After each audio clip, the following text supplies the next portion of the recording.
particular, the press story details instances in which FAA managers appeared to be more concerned with Boeing's production timeline rather than the safety recommendations of its own engineers. These stories are particularly damaging for the leadership of FAA's safety oversight. The ongoing investigations by the Inspector General and the National Transportation Safety Board are looking at all aspects of the MAX aircraft, including the certification of the MCAS, the installation of the angle of attack sensors, the pilot training, the level of automation in the aircraft, and the human factors related to the design of the cockpit. While the MAX aircraft accidents deserve much of our attention this year, it is critical that the FAA continues to make progress in improving air travel in our nation's congested airspace. Our nation's airspace continues to become more complex with new players in the aviation industry, such as commercial space operators and unmanned aircraft systems or drones. During the last 2 years, this subcommittee has provided substantial funding to improve safety, increase the efficiency of air travel, and modernize the infrastructure at our nation's airports. And I look forward to hearing from our witnesses on how these investments have improved air travel for the public. The next-gen programs like performance-based navigation and time-based flow management will improve air travel by reducing flight times. Planes are burning less fuel, emitting fewer emissions, and creating less noise through other next-gen improvements. By January 1st of next year, all commercial aircraft and most general aviation will be equipped with automatic dependent surveillance broadcast, or ADS-B, allowing us to transition away from ground-based radar to more precise GPS tracking. With the ADS-B, pilots can see other aircraft in the sky, pinpoint hazardous weather and terrain, and receive important flight information. ADS-B will also improve the efficiency of our skies by allowing planes to fly safely with reduced separation and also enhance safety on the tarmac by reducing the risk of runway incursions. Turning to our nation's airports, I would point to the $1.5 billion in additional funding that this subcommittee has provided for our nation's airports over the last 2 years. This funding has been particularly beneficial for small rural airports, such as the one in Rangeley, Maine, which was awarded an $11 million grant for a runway extension project. With a longer runway, Life Flight of Maine, an air ambulance system, will be able to bring its twin turboprop aircraft to provide air medical services for communities in an area that has access to few medical providers. I look forward to hearing from our witnesses on all of these key issues this morning, but particularly the issues of safety. Let me now turn to Senator Reed for his opening remarks. Thank you, Chairman Collins. This is a timely hearing, given the unresolved safety issues that have led to 2 fatal airline crashes and the grounding of the Boeing 737 MAX. Every possible measure must be taken to ensure the aircraft is safe before it is allowed to return to the skies. It is critical that Boeing and the FAA get this right in order to restore public confidence in both the aircraft and the certification and oversight process. Failure to do so will jeopardize continued U.S. leadership in the aviation sector and FAA's standing as the gold standard for safety.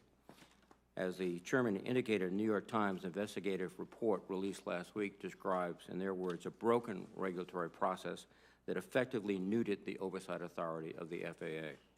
You can see the deference granted to industry reflected plainly in a joint industry FAA product certification guide published in 2017, which highlights, quote, how an applicant and the FAA can begin a transition to a state where there's progressively less direct involvement of the FAA in the compliance activities of the applicant. In its article, the Time goes on to say that at a crucial moment in the MAX's development, the agency operated in the background, mainly monitoring Boeing's progress and checking paperwork. Boeing was treated as a client, with FAA officials making decisions based on the company's deadlines and budget. FAA engineers found they had little power, even when they did raise concerns. These allegations are grave and speak to the need for a culture change that rebalances the relationship between regulator and industry. The need for a culture change appears to extend beyond the FAA's certification program. The DoD Inspector General is raising alarms on the FAA's oversight of the air carrier maintenance program. Specifically, the IG raised concerns that the FAA has shifted its safety strategy from emphasizing enforcement actions to a more relaxed compliance assistance model to help air carriers address the root causes for noncompliance of safety regulations. In doing so, the FAA's current guidance allows inspectors to close safety compliance actions before validating that the corrective action has been implemented and is effective. FAA also lacks centralized database for inspectors to identify, track, and monitor safety violations and compliance. This leaves a huge gap in FAA oversight of air carrier maintenance activities. To add to the many challenges the FAA faces today, there are very few technologies that are developed as rapidly as unmanned aviation systems, or UAS, or drones. Drones are changing the way we do business, helping farmers monitor their crops and improving the way we inspect pipelines and railroads, and have the potential to revolutionize the delivery of goods in this country. These are exciting developments, but there is also growing concern about the incidents being reported in the news, whether it's a drone flying dangerously close to a passenger airplane or a drone with a camera flying over someone else's private property. The FAA needs to establish clear rules of the air to safely integrate this technology into our airspace, and there's a lot of catching up to do. UAS technology is evolving so quickly, and we need to know that the FAA is keeping up and responding strategically. I look forward to hearing about your progress in this issue area, particularly in mitigating the risk of drones in and around airports. I know the Blue Ribbon Panel on UAS mitigation at airports interim report was just released, and I'm interested to hear your reactions. I look forward to hearing from all of our witnesses today. The FAA is certainly facing many challenges ahead in an increasingly complex airspace. I am hopeful that with your leadership, we will sustain the leadership of the United States in having the safest, most efficient aviation system in the world. Thank you, Madam Chairman. Thank you, Senator Reed. I now want to turn to our panel of witnesses, all of whom are senior career officials of the FAA. We are joined today by Carl Burleson, the Acting Deputy Administrator of the FAA, Ali Barami, the Associate Administrator for Aviation Safety, Winsome Lenfort, the Deputy Associate Administrator for Airports, and Angela Stubblefield, the Deputy Administrator for Security and Hazardous Materials. Mr. Burleson, we'll start with you.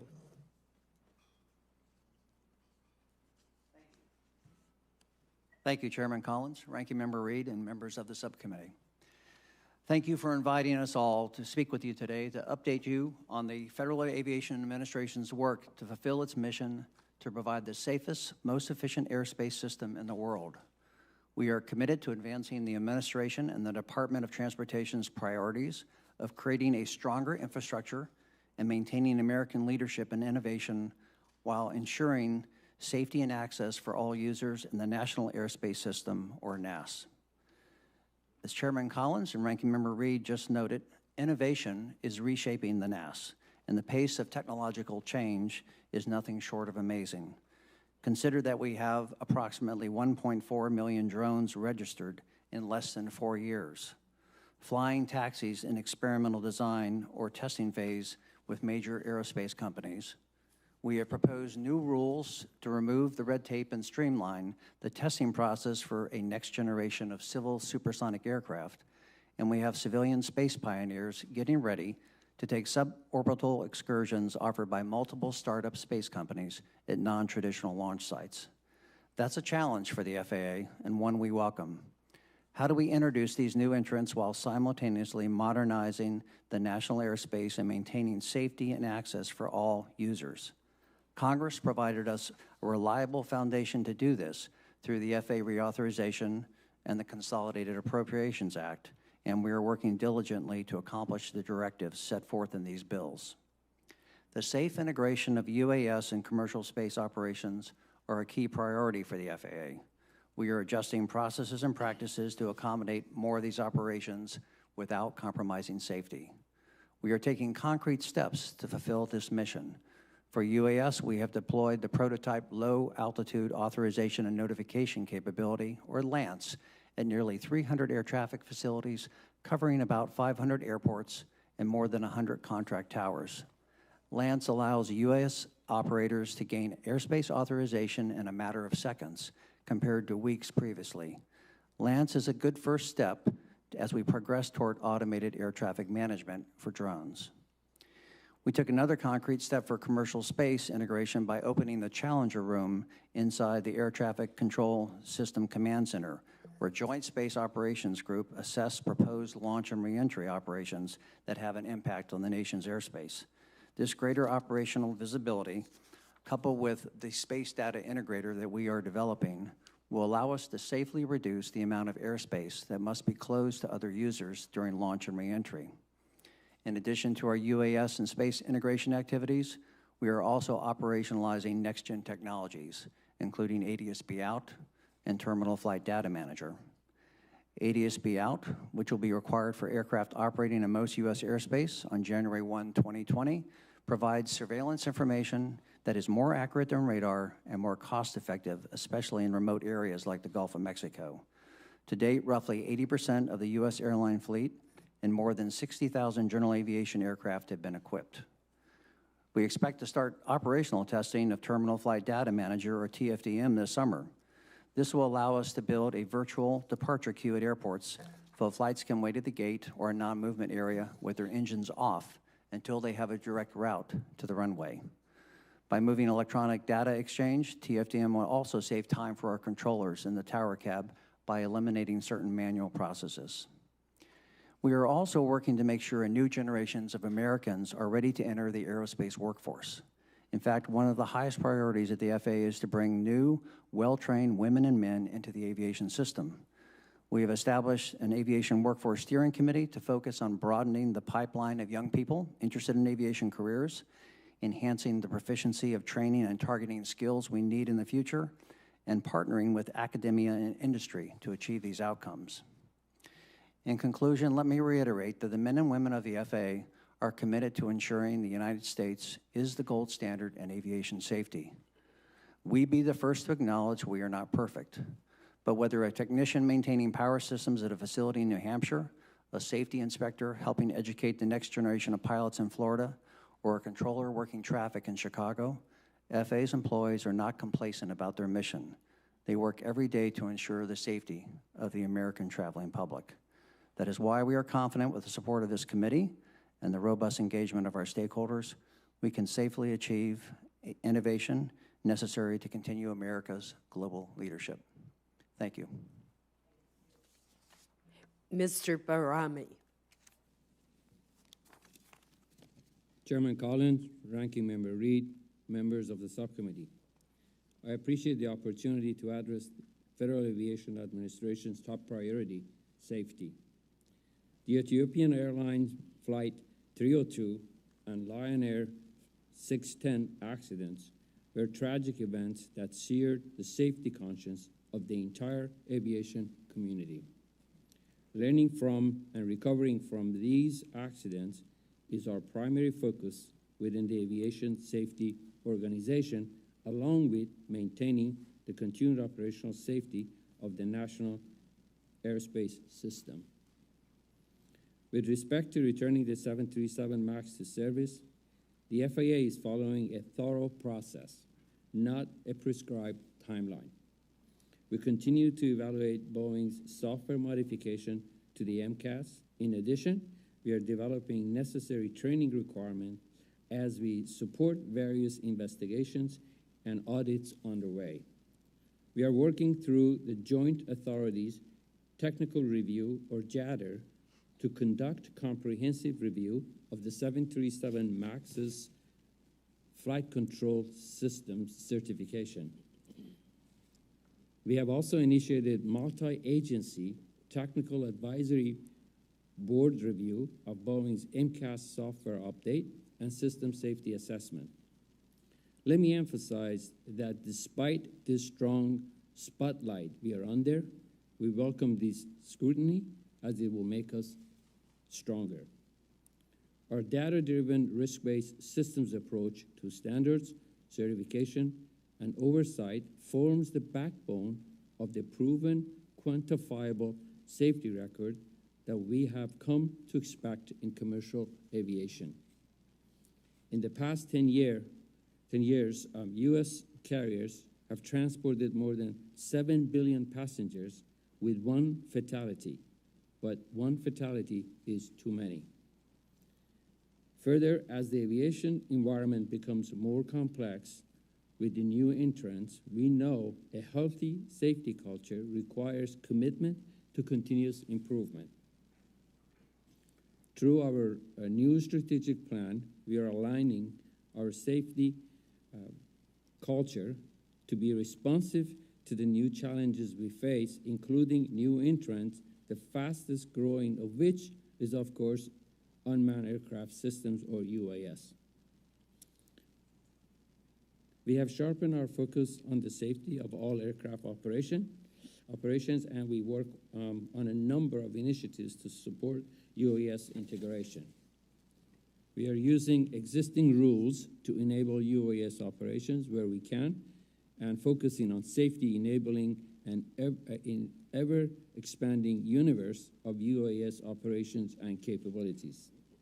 In conclusion, I would like to emphasize that in our quest for continuous safety improvement, we welcome external review of our systems and processes, and we remain committed to making commercial and general aviation even safer. Thank you. Thank you. Ms. Lenford.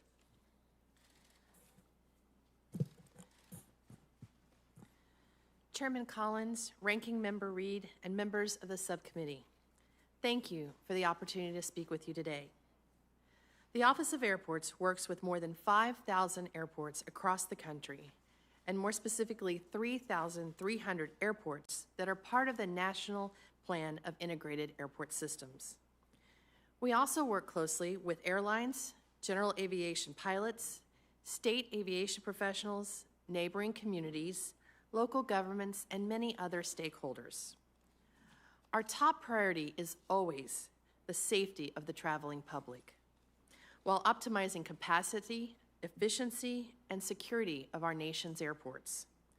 We also ensure environmental responsibility and financial accountability. We are deeply grateful to the United States Congress, and particularly this committee, for the trust that you place in us.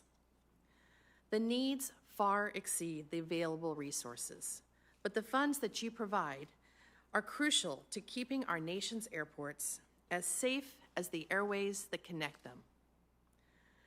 The nationwide system of airports that we help maintain represents a critical safety net, which is part of why the United States has the safest air transportation system in the world. They are also crucial to our national, regional, and local economies. Understanding the importance of infrastructure to our nation's economic well-being, we work closely with airport operators and their planning and their development programs. In 2018, we issued a total of $3.46 billion in airport improvement funding, including a portion of the fiscal year 2018 supplemental funds. In fiscal 19, so far we have processed more than $2.4 billion in grants, including additional funds from the fiscal year 2018 supplemental program. We also continue to improve safety through inspections of certificated airports, through site visits, and through our latest initiative, the Runway Incursion Mitigation Program. Through construction, procedures, and signage and marking changes, we were able to reduce runway incursions at 39 locations by 93%. But we could not accomplish this work without our highly skilled professional workforce. They, too, depend upon the resources that allows them to perform their daily functions, such as helping develop runway extensions in remote areas. They help figure out how to optimize safety and capacity at constrained airports. They help determine how to justify a runway extension with a balance between community environmental concerns and the system capacity and safety needs. Our compliance experts ensure that aviation-related revenues are used for aviation-related purposes, which is critical to the functionality of our system. Our people work closely with other parts of the FAA, as well as other federal, state, and local agencies. We are dedicated to working with you and our stakeholders that we serve to help solve problems and to ensure that we have the safest and most efficient airport system. Thank you. Thank you. Ms. Stumblefield. Chairman Collins, Ranking Member Reed, and members of the subcommittee, thank you for inviting me to speak with you today about how the FAA is addressing security risks associated with UAS integration. Safe and secure integration of UAS into the national airspace system cannot be achieved without addressing the risks posed by malicious or errant UAS operations. Just as the U.S. government has built a strong foundation of aviation security to support manned aircraft operations, we are focused on creating a comprehensive and holistic UAS security regime that includes the ability to prevent, deter, detect, and when necessary, respond to unauthorized UAS operations. The FAA's prevention efforts include continuous public outreach and education and support to law enforcement and public safety agencies. The FAA and our security partners believe most non-compliant UAS operations are committed by the clueless and the careless with no malicious intent.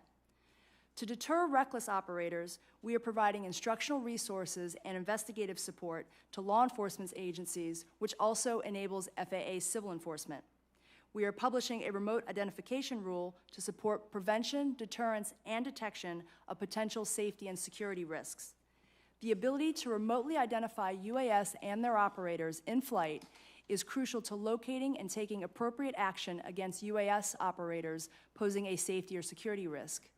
Detecting the presence of an unauthorized UAS and locating the operator is critical to UAS safety, security, and integration.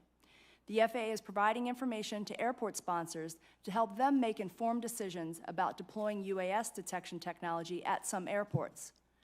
Turning to response, the FAA is closely coordinating with the Departments of Defense, Energy, Justice, and Homeland Security to ensure counter-UAS technologies allow them to accomplish their security missions while avoiding adverse impacts to the national airspace system.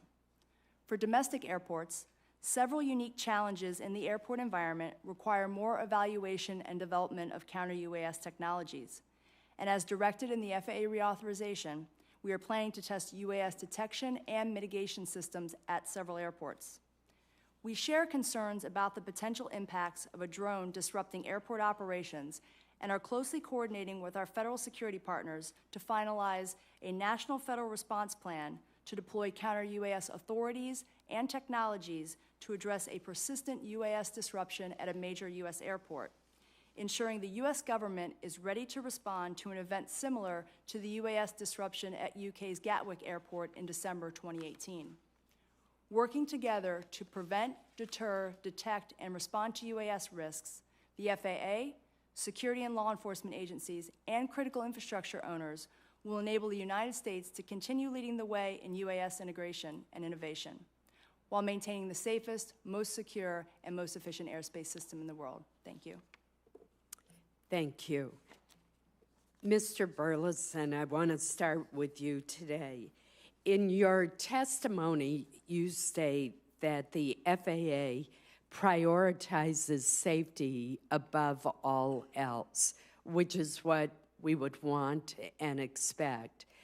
when one reads the New York Times story and the Wall Street Journal story that came out today, one has to question what has happened to that commitment, whether resource shortages have caused the agency to be too differential to the aircraft manufacturer, and whether it's really wise, in the case of Boeing, to have allowed the company to certify 96% of its own work. More disturbing, the New York Times story recounts case after case where safety concerns seem to be placed second to concerns about Boeing being able to meet its own timelines. Would you comment on why the FAA would give apparently more consideration to an aircraft manufacturer's production timeline than to safety concerns that were raised? Senator, thank you very much for the question. And again, let me start with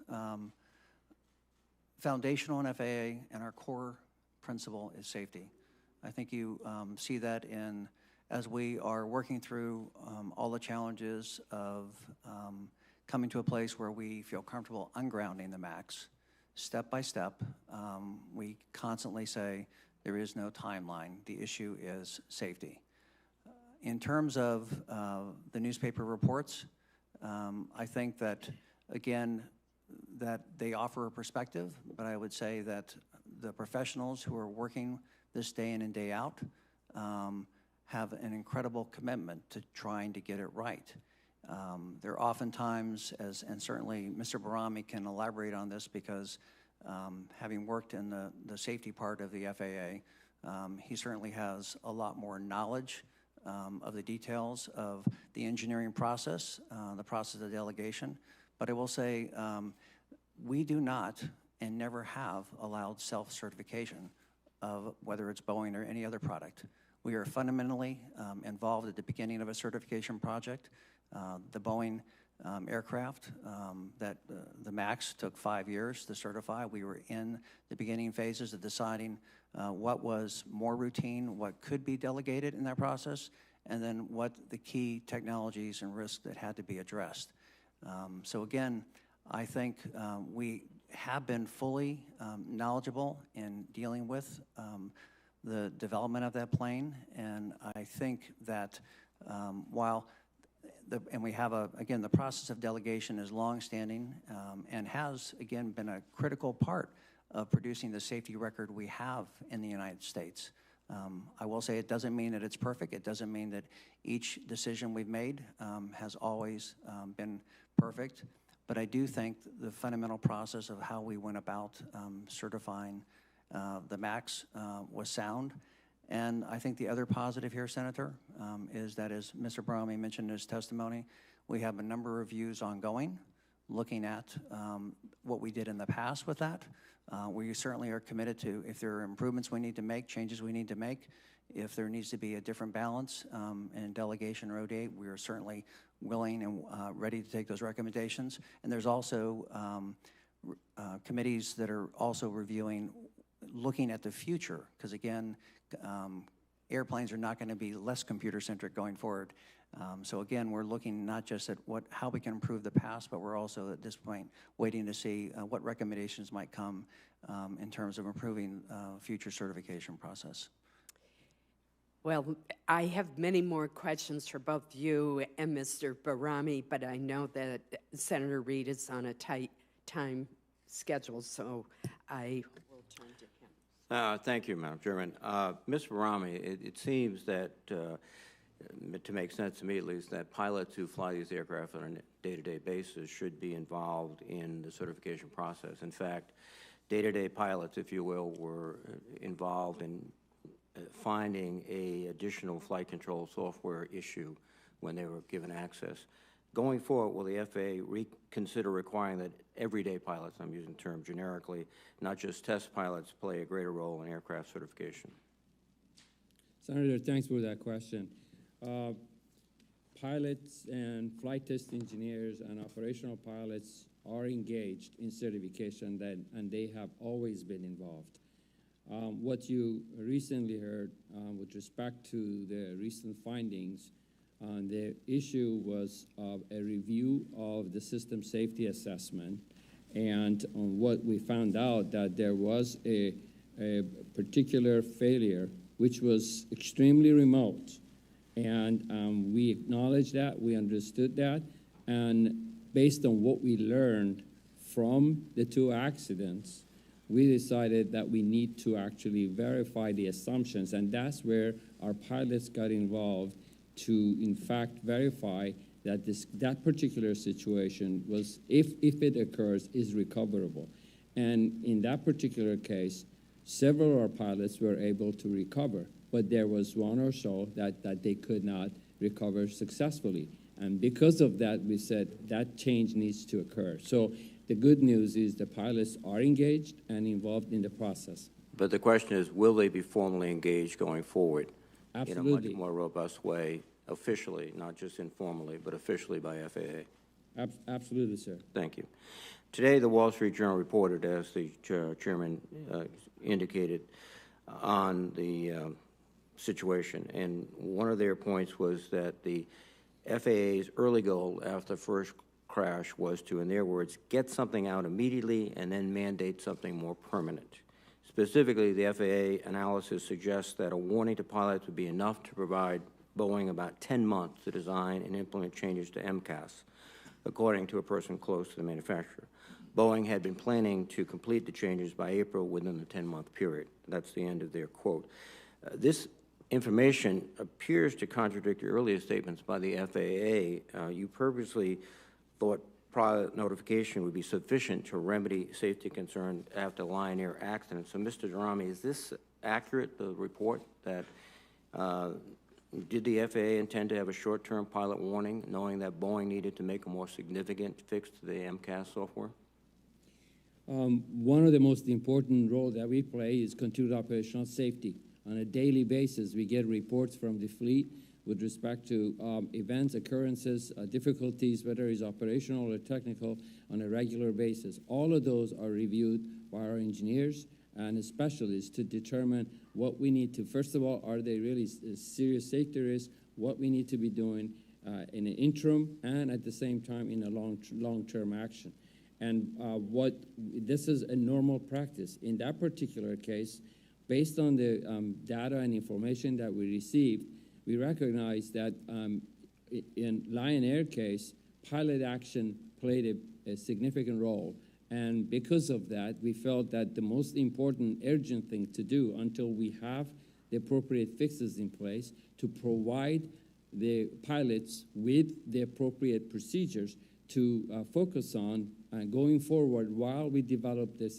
This is our interim measures, and then the final fix was supposed to occur at a later time. And that is normal practice. I can give you numerous examples that we've done that. But the implication was that this pilot change would be sufficient to provide airworthiness, and there was no real mention of improvements and necessary changes to the MCAS system, leading, I think, most people to conclude that there was no long-term issue with the MCAS.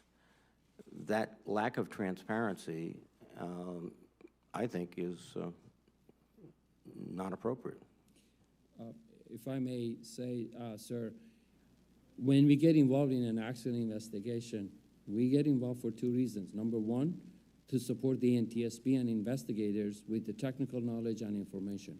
Number two is to make sure that we understand what we need to do in order to protect the fleet based on the real-time information that we get. As part of the requirement and our agreement with the NTSB is that we do not disclose information or any indication what may have gone wrong in that particular case.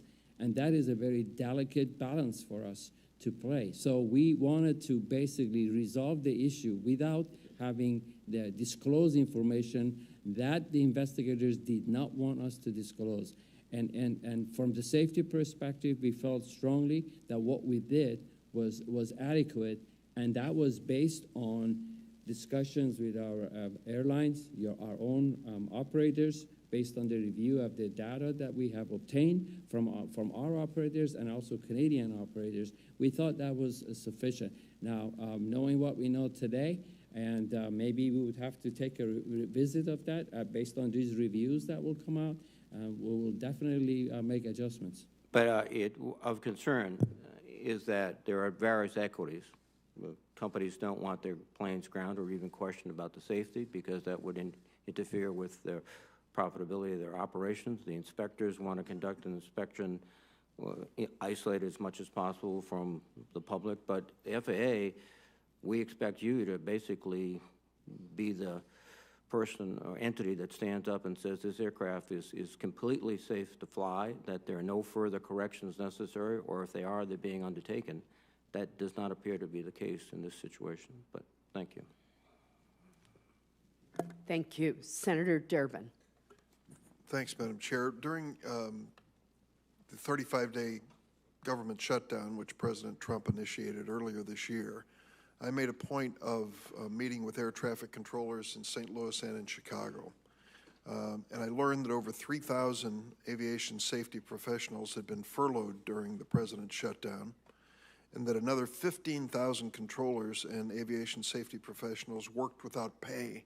Many of them were working extraordinarily long shifts to try to make up the difference. Well, it's been 6 months since the government reopened, and we're still, I understand, feeling the impacts of that shutdown on our air traffic control system. The Air Traffic Controllers Union reports that the shutdown led to early retirements and delayed classes at the FAA Academy, causing some students to drop out. For an organization that already experiencing a worker shortage, and for air traffic controllers who've been forced to work longer hours for too long, the shutdown caused serious damage. And the FAA has reportedly had to lower its hiring target for controllers from 1,400 this year to 900. The shutdown also negatively affected the implementation of new safety systems, including the Arrival Prediction Alerting System, a safety system that can alert a pilot if they're about to land on the wrong runway or need to circle the airport. 6 months after President Trump's shutdown, can you give us an update on the size and scale of the impacts it had on air traffic control? How much ground did we lose when it comes to air traffic controller hiring and safety upgrades? Thank you, Senator, for that question. And again, I'll start with, I just want to say I appreciate your acknowledgement of what FAA did. It was pretty extraordinary. I mean, I've been at the agency for 30 years, and I will say this is one of our finest hours, that for 5 weeks, the system ran perfectly, safely, efficiently, where, again, a good portion of our workforce was sitting home and the rest was working without pay. Bless you and bless the controllers, but this was totally unnecessary. Senator, this was a government shutdown inspired by one man. But would you continue and tell me today where we stand in terms of... Senator, today, so again, I think the good news is we've made great progress. Again, there was some, again, like any large organization, if you shut it down for 5 weeks, there's going to be some impacts. I will say in terms of controller targets and training, this year's class is slightly lower, but in terms of overall targets of what we are trying to achieve, and we sent our staffing plan to Congress, you will see that we are still on track in terms of getting to about 14,000 controllers. The composition is a little slightly different in terms of we have about 3,500 trainees as part of that. But again, there was some delay at the Academy, but the classes have restarted, and we certainly are not concerned of making sure that we have the right level of controllers in the system. We did have some delays in the implementation of a number of the next-gen projects. Again, if you shut down an organization, that's going to happen. I think the good news, again, is we are working to try to schedule waterfalls of how we get different parts of the next-gen systems out in the system, coordinating schedules of our controllers, our technicians. And so again, there has been some delay, but I'm confident that we are going to be able to address those issues over the next year and get that work back on track. Mr. Burleson, I think more than anything, the word safety and FAA are almost synonymous. That is your reason for being. And the point I hope I've made, and I think you've reinforced, is that government shutdown compromised the safety of our aviation, at least threatened to compromise the safety of our aviation system. And it wasn't until the air traffic controllers announced that they were going to start slowing down the traffic at our airports that this government shutdown finally came to an end. What you're telling me as well is that many projects that Congress has asked for and you have initiated to make our air traffic or our air aviation system even safer have been delayed because of this government shutdown. This note, I said earlier that the FAA has reportedly lowered its hiring targets for air traffic controllers from 1,400 to 900. We received that information from you. Is that the case? So, Senator, yes, the class size this time went down. But again, in terms of what we need for filling controllers overall, and our overall target is not going to have an appreciable impact. But let me come back to you, Senator. I have to fundamentally disagree. At no time in that 5 weeks was the aviation system of the United States unsafe. We would not, sir, we would not have allowed the operations. Say that. And I think it was not unsafe because air traffic controllers still on the job were working long hours to try to make up the difference, despite many of them facing the reality of no pay. And I can tell you some specific stories of these air traffic controllers that I met with and the sacrifices and pressure they were under because of that shutdown. I would like to believe that an air traffic controller is working a normal shift without that kind of pressure and family pressure, with no paycheck, and doing their job and doing it professionally. I don't think we made it any easier with that government shutdown. Let me just ask you point blank, do you? Do you think the government shutdown made their job easier? No, sir. It did not make our controllers' job easier. It did not make our airport inspectors nor our safety folks.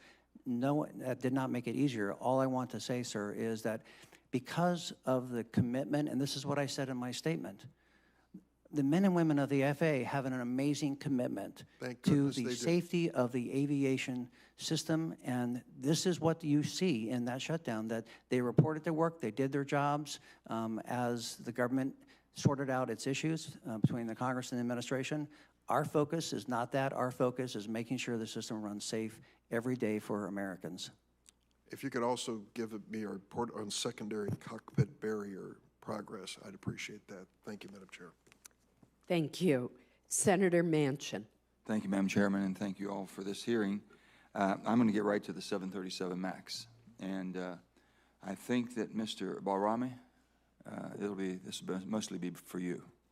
It seems like every few months that we're learning something new about the problem. First, it was the MCAS system existed at all. We didn't even know about that. It wasn't even included in the pilot's manual.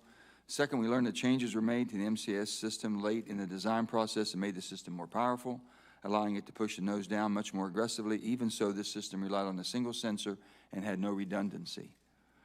Third, we learned that the FAA never performed its own assessments of the system, and in fact, that had delegated much of its oversight to the Boeing company. We are still in a position to be helpful. We want to be helpful. We need to get these planes moving again.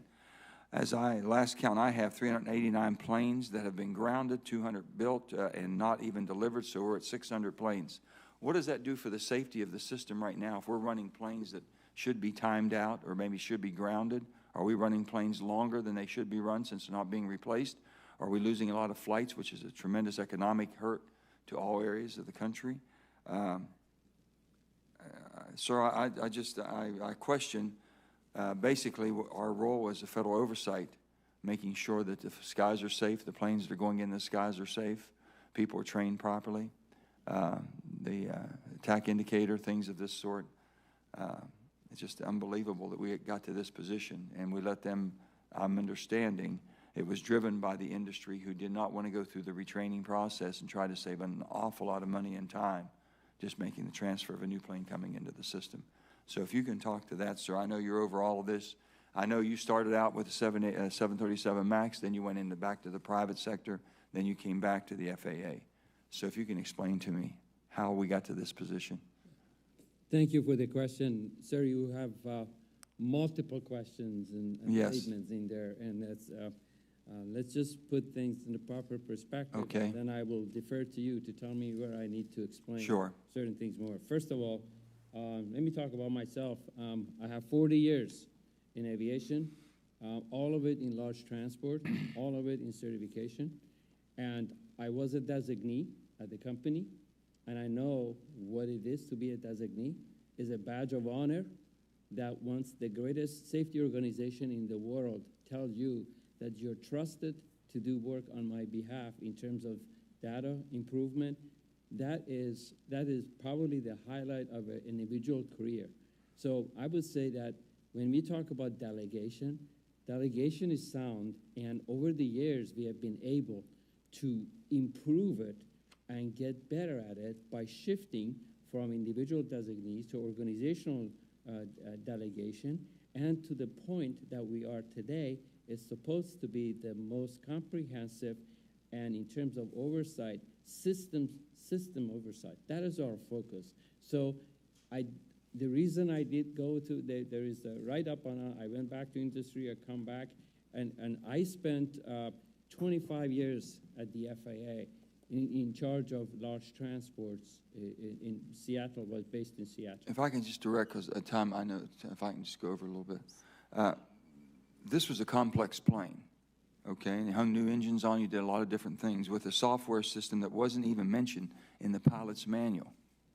Wasn't even mentioned in the pilot's manual, and yet the FAA agreed that pilots only needed an hour of iPad training to get up to speed.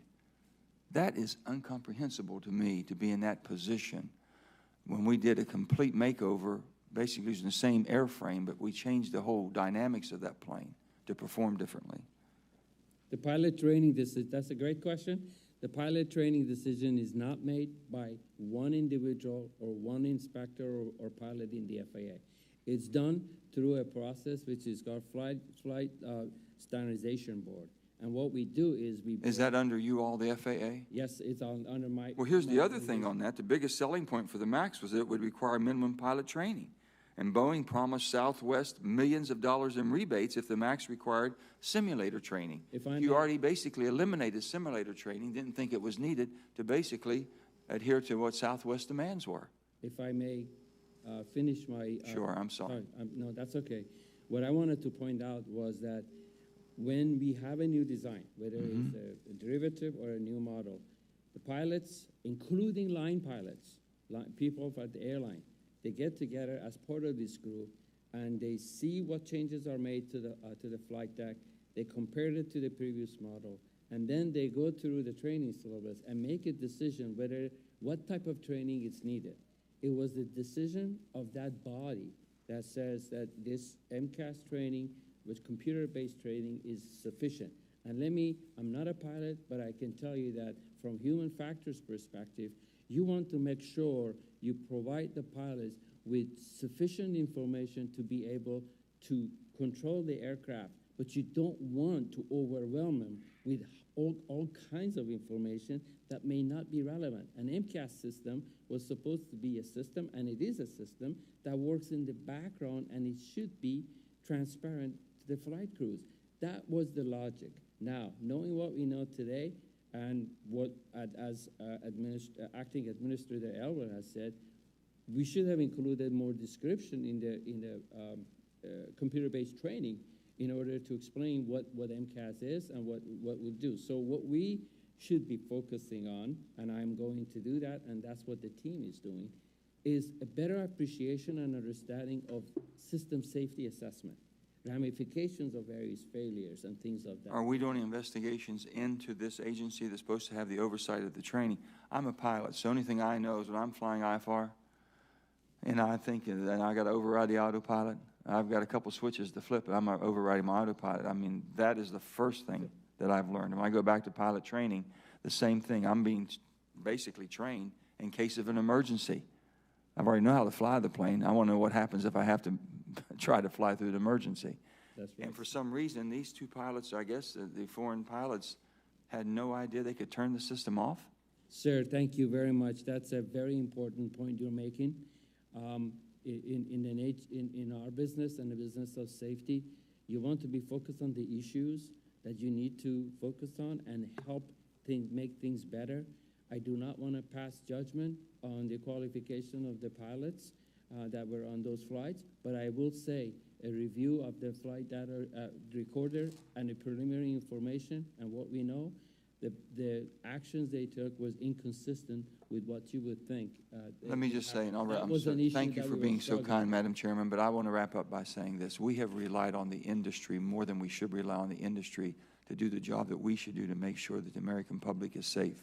I would say for the 737 MAX to get back into the air, every Boeing official should be flying that plane for 1 month to make sure that we have the confidence for a passenger to get back on that plane. I'm not getting on the 737 MAX till I see the president of Boeing and all his and hers associates be on that plane first and fly it for any substantial time.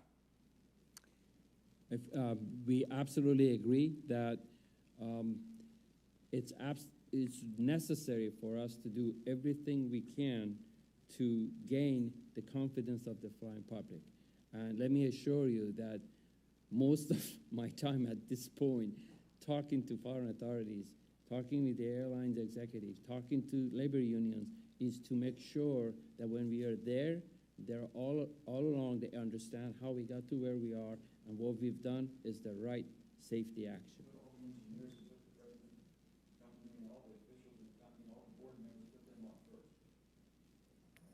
Thank you, Thank Senator. you. Senator Bozeman. Thank you, Madam Chair, for holding this hearing, which is so important. I'd like to talk about a few things that are important, I think, to really all of them, not that these others aren't. You know, that's the nice thing about having you all, is we can talk about a variety of issues, but some things that are really important to all of our states and the commerce. And one of those is the contract tower program. Mr. Burleson, I think it's one of the most successful government industry partnerships that we have, and as you well know, has a very strong bipartisan, bicameral support in Congress. It's validated numerous times by the Department of Transportation Inspector General. The program continues to provide high-quality, cost-effective, and critical air traffic control services to over 250 smaller airports throughout our nation's transportation system, including 5 in Arkansas. Given the critical importance of contract towers to rural America and smaller airports, what steps are the Department and FAA taking to work collaboratively with industry to ensure the continued success of rural airports that depend on our contract towers? Senator, thank you for that question. And FAA, we absolutely agree that this is an incredibly important and efficient program in terms of providing air traffic services to large parts of the country. Currently we have, I guess in the President's budget going forward, is $169 million is proposed for contract towers. From our assessment, that appears to cover the existing contract towers in the program, as well as it appears to cover the new applicants that are coming our way. In terms of the steps we've taken recently, in June of this year, we reopened the application process for contract towers, and we currently have, I believe, 6 new applicants, sir, that are going through the process of review. We are also, based on the congressional direction, we are doing all the cost-benefit analysis that are required for both the new entrants and the cost-share towers. Those will be accomplished by September of this year. I know there's also an issue we're seeing in terms of staffing challenges. Part of it is because a lot of the controllers are now, we are recruiting them. It potentially is creating some challenges for some of the vendors of contract towers. So our air traffic organization is holding discussions with them to see are there ways that we can try to address and help this area. Mm-hmm. Very good. On April 9, 2018, the Department of Transportation signed a MOU implementing Executive Order 13807. also known as the One Federal Decision Framework. The framework signals a continued emphasis by the Trump administration on expediting infrastructure project reviews by requiring improved coordination among all federal agencies within a single process. Mr. Burleson, understanding this is a relatively new framework, has the One Federal Decision had an impact on streamlining approvals thus far? Thank you for the question, Senator. So again, I would actually defer to Winsome Lifford, who is our head of airports, who has a lot more experience in the environmental world and might be able to. She looks like she knows the answer. She seems to know the answer. Yes, sir. Thank you, Senator, for that question. And I'm actually like to recognize that the Office of Airports and the overall entire FAA has actually been working very hard to streamline environmental processes for many years. So we appreciate the executive order that was put in place. It just increases the government-wide emphasis on the streamlining. So we work very closely and doing a lot of planning and upfront in a project, and then working very closely with the airport sponsor to ensure that we are implementing the environmental requirements in the executive order. But we also have to strike a balance in that, and that we make sure that we are following our environmental due diligence and a thorough review of the projects while ensuring that we are implementing our infrastructure projects. Very good. So things are moving forward. You're having some success. This is so important. We struggle with the debt, the deficit. This is an area that actually would save a lot of money. And we don't want to shortchange any of the environmental considerations or anything else, the safety considerations, but we do want to make sure that we work together. Is there anything are there any improvements that we can help with as far as helping you in that regard?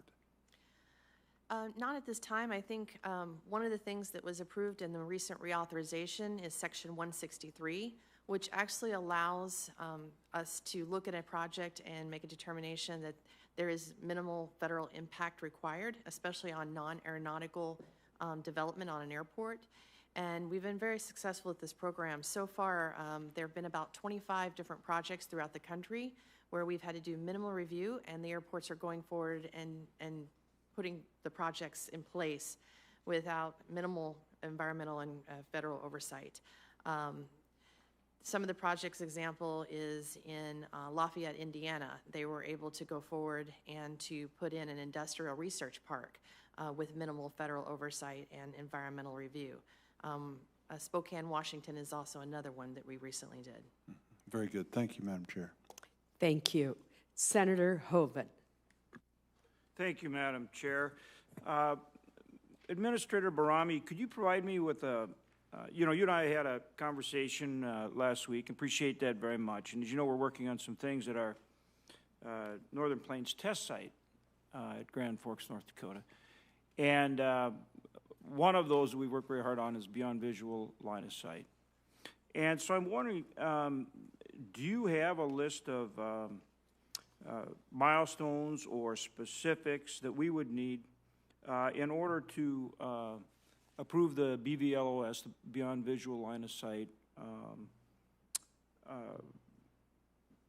flights without chase planes? I mean, have we gotten to those specifics that they need? Because as you know, we've worked on this very diligently, put a tremendous amount of resources in place, and we need to know what is required to finish that up, so we're doing it on a routine basis. Thank you, Senator.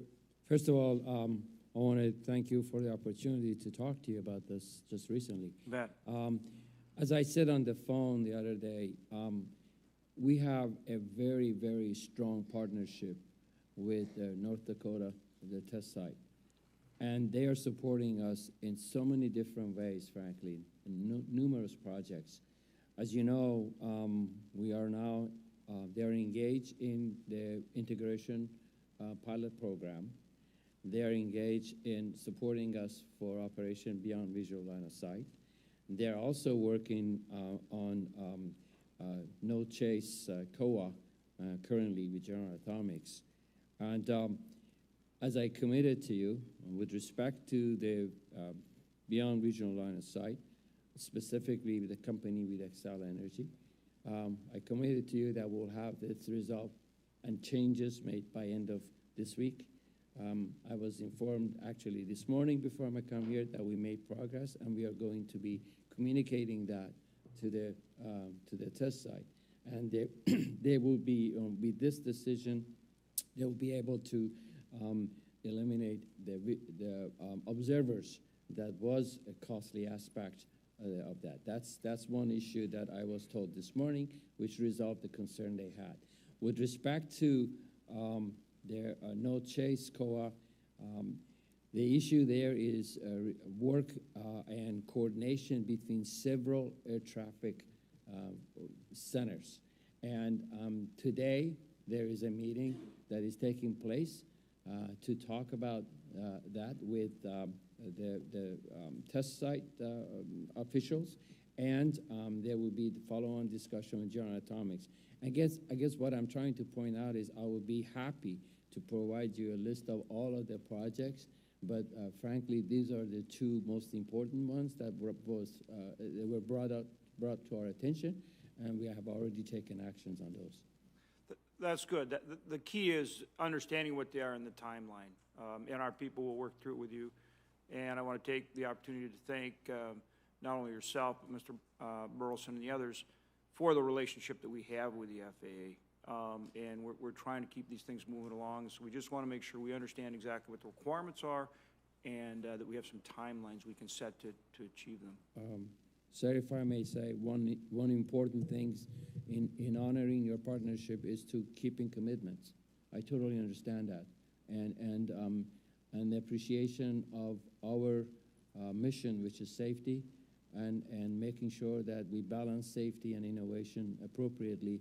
That's where we need the input and the data and the expertise that the Tech Center will bring to us, and we definitely welcome that. Okay, thank you. And then Ms. Stubblefield, thanks for traveling to see our UAS operations. We appreciate that. I guess questions I would have for you in regard to when do you expect to complete the current rulemaking process on remote identification for UAS? So thank you for that question, Senator Hoeven, and very much appreciated the trip out to North Dakota. It was very instructional to talk with the UAS test site and the folks out there.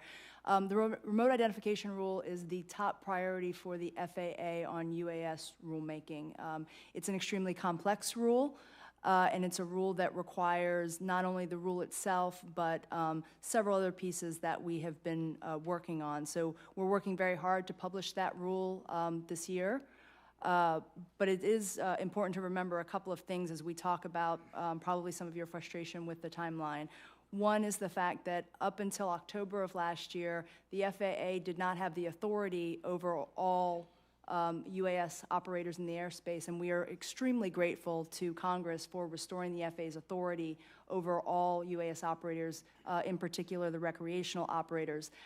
Before that time, we were struggling with putting together a rule that really addressed what needed to occur in the airspace with remote identification to take advantage of that from the security perspective, the safety perspective, and enabling integration.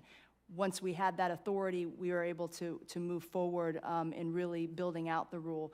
But there's also two other facets that have to come together to actually enable remote identification implementation in the airspace. One is standards, and there are several industry groups that the FAA is supporting in putting together industry standards that will be necessary to execute the rule.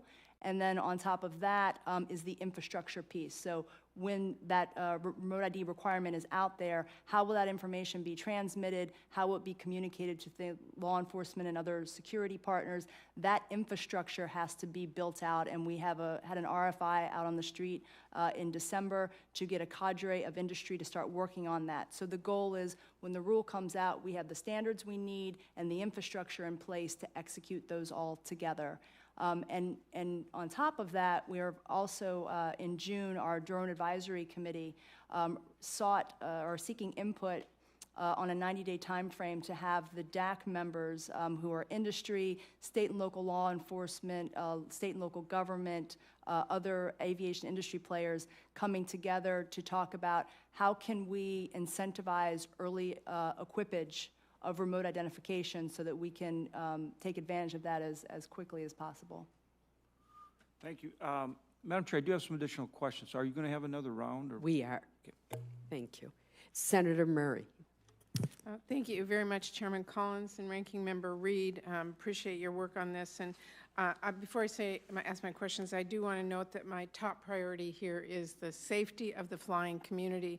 And I know FAA is working to resolve the many aviation safety challenges we are currently facing, including the recertification and oversight efforts that are ongoing with the Boeing 737 MAX planes.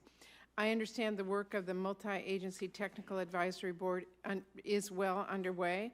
I look forward to their findings, as well as those of the FAA, and I would just ask all of you to continue to work as transparently as possible to keep members of Congress in the loop as new information becomes available and developments occur so that we can prevent future tragedies.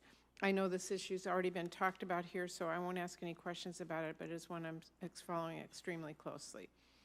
The question I did want to ask today is the issue of sexual assault on airplanes. This is an issue that I've been working on for a long time because I heard from constituents who were sexually assaulted during flights, and they experienced a complete lack of information as to how to respond or who to report to, what would happen next. So both the FY18 Appropriations Bill and the FAA Reauthorization Act required DOT to work with relevant federal agencies and other stakeholders, including sexual assault survivors themselves and representatives from the flight attendants, airports, and air carriers, to establish a task force that would address sexual misconduct on airplanes. I'm really glad the task force has started its work, and I hope it will work with all of those stakeholders to recommend swift, effective action. But I wanted to ask you, Mr. Burleson, today, how is the FAA working with DOT and the Office of the Secretary on this task force? Thank you, Senator, again, for raising this question, because this is a very important issue. Certainly no one should be exposed to the risk of sexual assault taking a flight. Again, as you noted, the Congress has set up provisions where the Office of the Secretary is leading this effort. FAA is cooperating with that task force, and again, we are really waiting for the outcome of that task force to decide how we can best adopt the recommendations, both in terms of both the general prescriptions, as well as I know the Attorney General is also working across federal agencies to decide how best to collect some of the metrics. So again, we stand by based on the recommendations that come out of that task force, to figure out how best to adopt that in the aviation system. Okay, well, I know that the FAA issues regulations, advisory circulars, guidance to air carriers, all related to cabin safety. So outside the task force and waiting for a task force to complete its work, are you undertaking any efforts at the FAA to deal with this issue?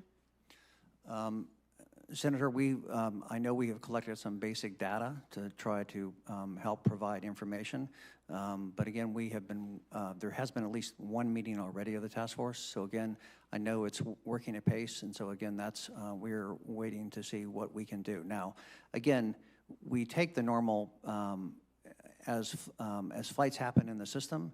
We again work very closely with the normal law enforcement community as issues are reported to try to do as much as we can to ensure that law enforcement officials meet the plane, things are dealt with.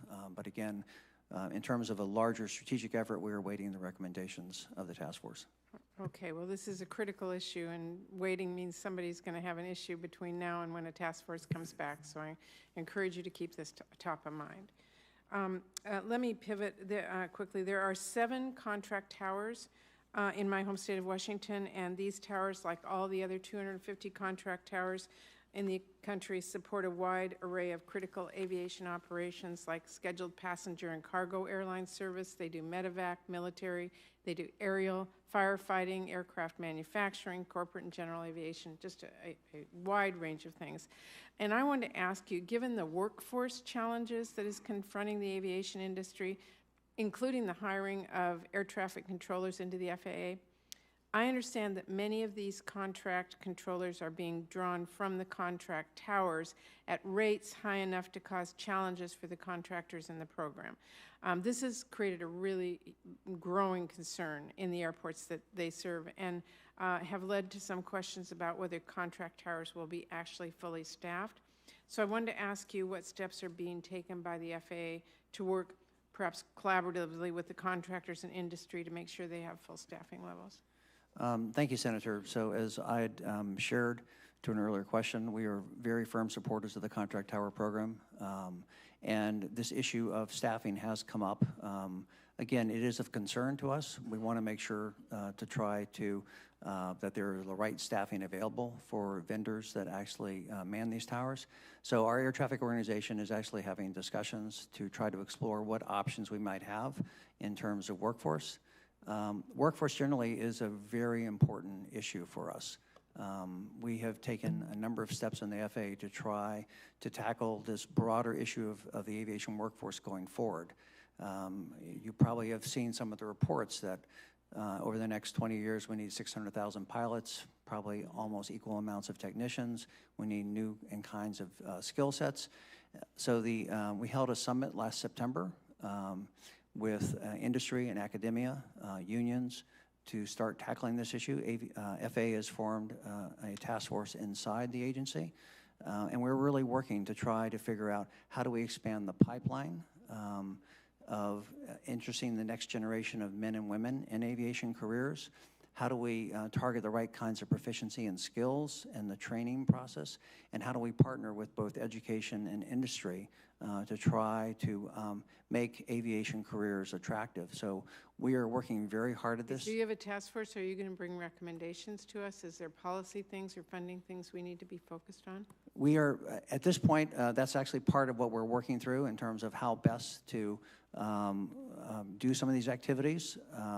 We will have, going forward, I suspect we will have some recommendations. At this point, we're doing a lot of assessment of how best to deal with some of these issues in terms of pipelines, proficiencies, and partnership. But again, this is a very top priority because, again, the heart of aviation being successful in America really has relied on the workforce, whether it's working for us in the FAA or with industry. So again, we see this as critical both for the vitality as well as the safety of the system. Okay, I appreciate that and look forward to your recommendations, hopefully sooner rather than later. Thank you. Thank you. Mr. Barami, I want to follow up on the line of questioning that I began in the first round. I would ask that you bring your mic a little bit closer to you so that we may hear you more clearly. The New York Times story that I mentioned asserted that at one point in the certification process, FAA managers conceded that the MAX did not meet agency guidelines for protecting flight controls. But then the FAA considered whether any requested changes would interfere with Boeing's timeline. And FAA managers wrote that, quote, it would be impractical at this late point in the program for the company to resolve the issue. I have two questions for you. First, is that accurate? And second, should FAA managers and engineers be concerned about Boeing's production timeline when making decisions that are related to safety? So that's, first of all, that's not correct. In every certification program, there is debate, dialogue, exchange with respect to compliance with the specific regulations. As you know, some regulations are very prescriptive.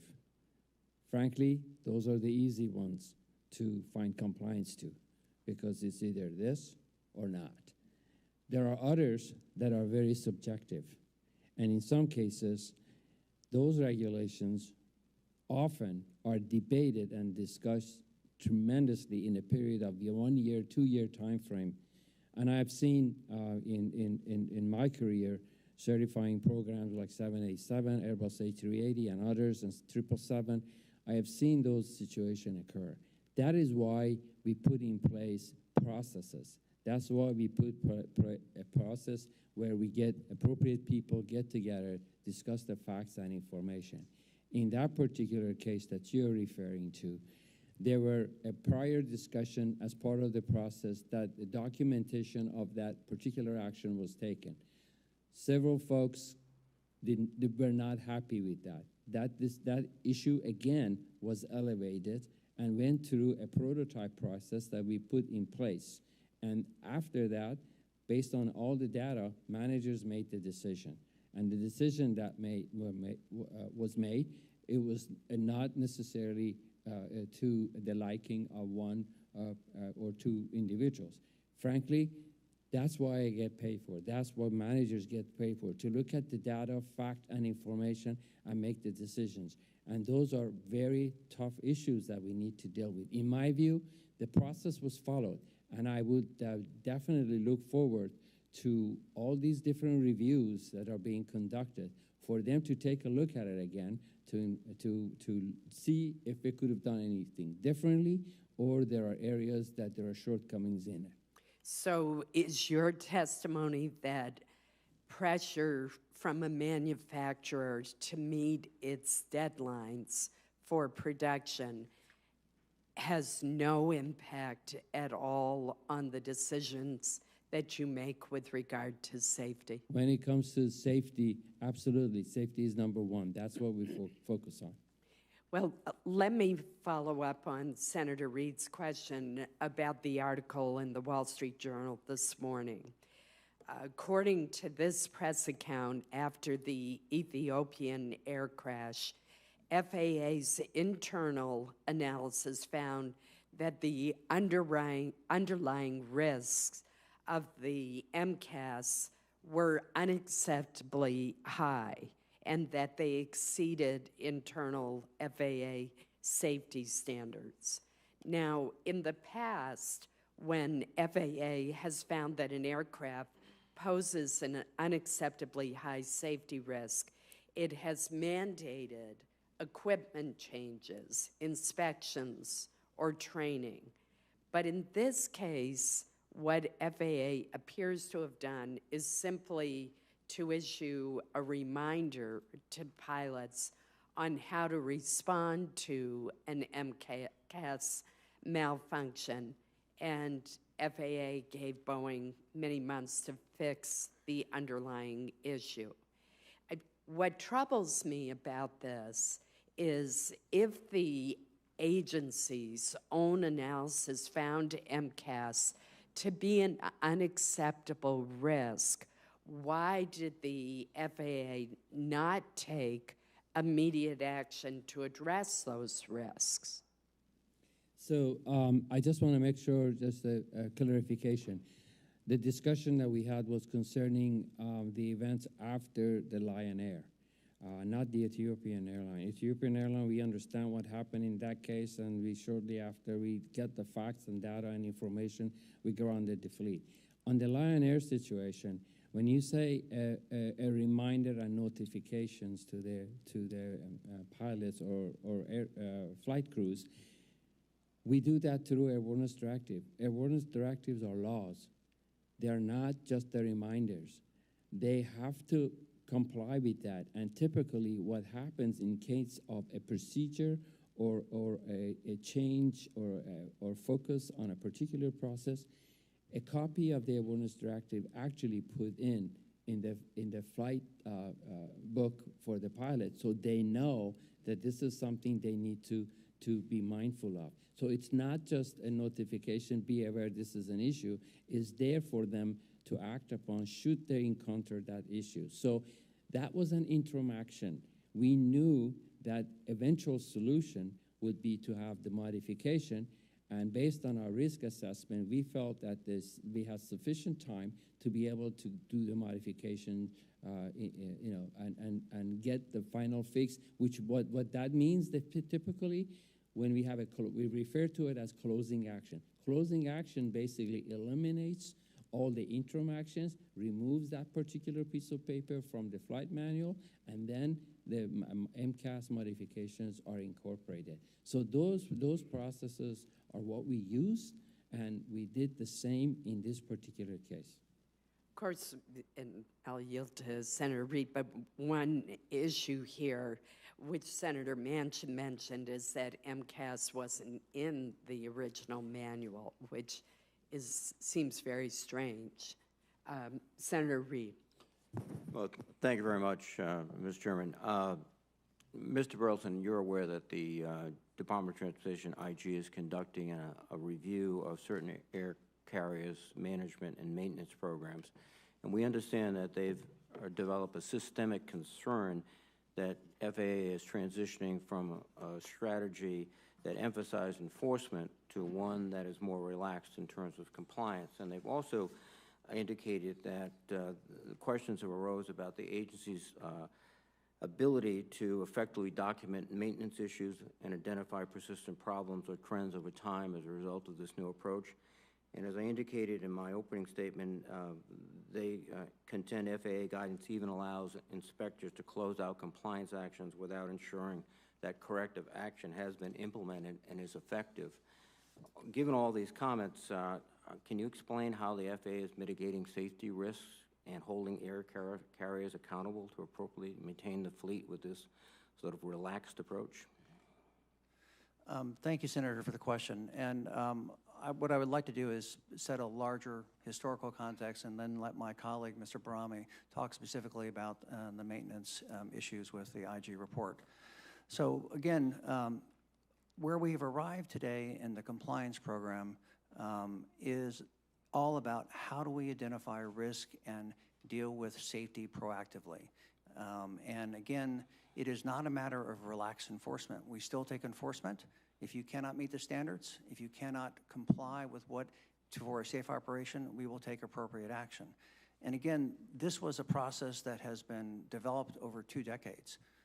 Again, I've been so long at the FAA, I remember back in the 90s when we were facing a significant challenge where with the growth of air traffic and the accident rates we were facing, potentially we were going to face worldwide an accident every other week. And so this clearly wasn't going to be acceptable for the aviation industry. So we had to find a different approach. And so this is what has developed the whole process of working closely, more closely to provide information from industry. In fact, Congress was a critical part of that, of setting up the voluntary reporting system. So this is how we have developed in the Commercial Aviation Safety Team, this process of being able to access information that before wasn't disclosed to us and to be able to take action toward compliance. Now, again, that doesn't mean we don't do enforcement when there is egregious or criminal behavior. So again, I think when you look at the results in the last 2 decades and see where we were in accident rates in the 90s versus where we are today, as we said earlier, we had 1 fatality over 10 years, 90 million flights, 7 billion passengers. That's quite extraordinary. So I would say the approach we started in the 90s and gradually developed has been successful. That said, it doesn't mean there are not improvements. And again, we continue to try to work, and certainly the IG, we appreciate his input in terms of the program on the maintenance. And let me turn to Mr. Barami so he can elucidate there. I just want to give you a number, and that number is 23,000. And from 2015, when the compliance program went into effect until recently, those are the number of compliance actions that have been identified and corrected in the system. I can assure you that it's virtually impossible for any audit to be able to get to that many number of findings throughout the system, because no matter what we do, we go out and look at areas that we have traditionally had problems. If you look at the iceberg analogy, what we did in the past, we only saw the tip of the iceberg. That was regulatory area and audits. What we are doing with the compliance program, we are actually getting below the waterline and we're getting into areas that we have not necessarily been able to get into or do not have the knowledge to be able to understand, because a lot of those issues come through operational understanding and the details of operation. So I believe that a compliance program has been very effective and will continue to be effective. And the other point that I want to point out, I'm very thankful for the recommendations that came from the IG. And in fact, GAO is also conducting a review of the effectiveness of compliance program. And an area that you mentioned, which is follow through of the closure action, documentation of that, that's an area of focus. In fact, we are revisiting our training in that area because in certain sector of aviation, specifically GA, we have to do some work and get better. And I think the committee would be well informed if you could get back to us when the report is official, indicating what corrective action you've taken in response and any issues you have. Because, again, when it comes to safety, and I don't have to remind it to this panel, you can't do enough. And I just want to thank Ms. Stubblefield and Ms.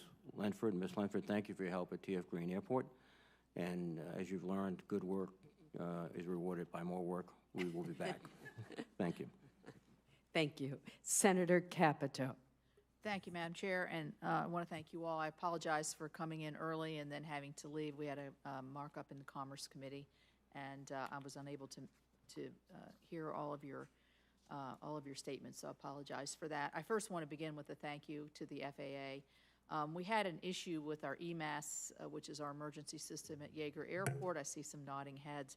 In Charleston, West Virginia, we had a hillside collapse in 2015, which wiped out our emergency runway overrun area, and we actually had to do literally an act of Congress so that we were able to secure the grants to replace. We just had the final ribbon cutting of the final EMAS, which will allow for a lot of safety issues. If you've flown into Yeager, you know it's right on the top of 3 mountains, actually. And having that safety stop there, overrun area, is critically important for us to have bigger planes coming in.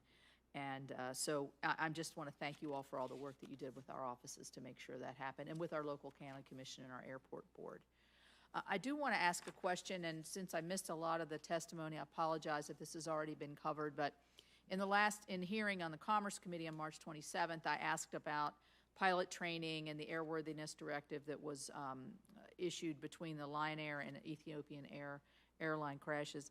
I guess, and so I'm surmising that recent reports have noticed that more stringent simulator testing has helped to identify a separate software issue. And maybe this isn't the best forum to ask this question, but hindsight's always really great. If you look at what you did after the Lion Air crash, and then what you've done subsequent after the subsequent crash after Ethiopian, would more simulator training or more simulator exercises after Lion Air been able to been shown some of these things to light? Was it? So I'm just kind of throwing that question out because I've always wondered, 2 is different than 1, and if you'd been more aggressive and gone all out after the first crash, would we have had maybe some better information? Thank you for that question, Senator. First, I want to go back to your comment about it was through the simulator flight test or testing, was that we found out these other anomalies or shortcomings in the design. That's not correct. Let me tell you why. What happened was through the system safety assessment and because of the accident and the thorough work that we're doing today, including 3 other authorities. We got Europeans, we got Canadians, and we got Brazilian colleagues supporting us in this review. And based on the data from the preliminary accident reports, we recognize that some of the actions that those flight crews took was inconsistent with what we assumed would be the appropriate action, which becomes a function of airmanship and the amount of training. What happened recently, what you read about, was that we identify a very remote failure case.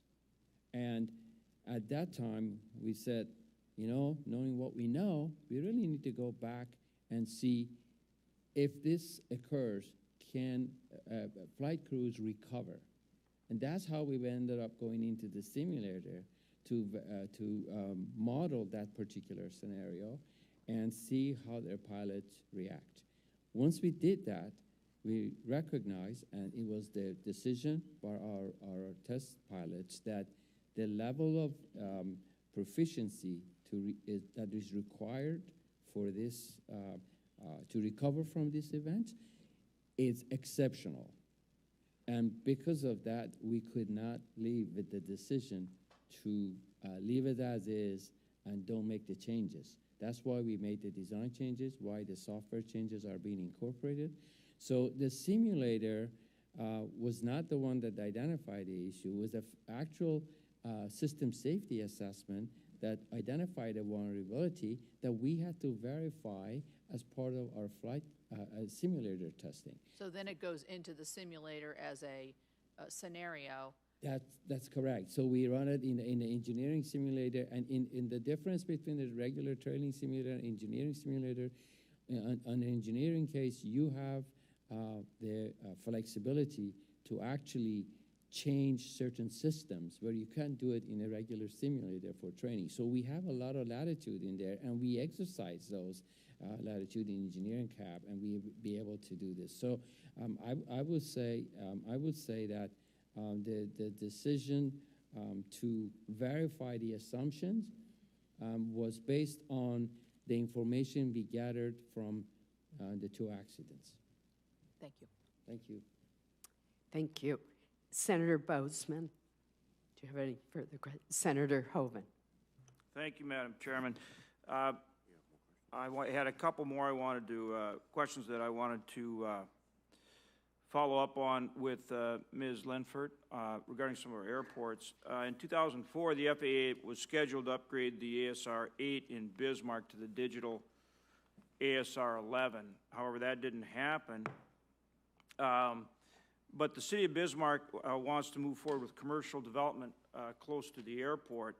And so they need help in terms of relocating the existing radar to a suitable location that will allow for commercial development around the airport. So I know you're not purchasing more of the digital ASR-11 radar systems, but will you work with us and the city of Bismarck and the Bismarck Airport in order to accommodate that commercial growth and expansion?